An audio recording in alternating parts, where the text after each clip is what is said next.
नमस्कार मित्रांनो, आपण ह्या ठिकाणी बघतोय बघा आता भिजवायला चालू आहे शेतामध्ये. दार धरतोय कालपासून. तर ह्या ठिकाणी मित्रांनो एक सांगतो तुम्हाला, बरंचसं गवत होतं ह्यामध्ये, जे पाठीमागच्या कॅमेऱ्यातून आपण बघूया. तर हे अशा पद्धतीचं गवत सगळ्या शेतामध्ये होतं आणि हे भिजवायला असं चालू आहे कालपासून. मग ह्याच्यासाठी आपण 2-3 बायका लावून हे काढून घेणार होतो, पण म्हणलं दार धरत धरत पाण्याला भिजवायला चालू असताना हे अशा पद्धतीनं थोडं थोडं काढायला आपण सुरू करू म्हणलं. तर आपण बघतोय थोडं थोडं म्हणत कालपासून हे अर्धा एकर रान पूर्णपणे क्लीन झालं, स्वच्छ झालं. दोघा ठिकाणी आम्ही हे पाण्याला भिजवत काढलेलं आहे बघा.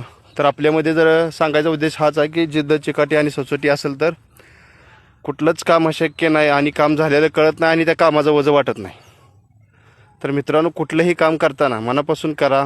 ते काम ग्रेट होणार, सर्वोत्तम होणार, चांगलं होणार आणि त्याचं फळ आपल्याला निश्चितपणे चांगलं मिळणार आणि एक प्रकारचं समाधान वाटणार की आपल्या हातनं हे चांगलं काम झालं आहे.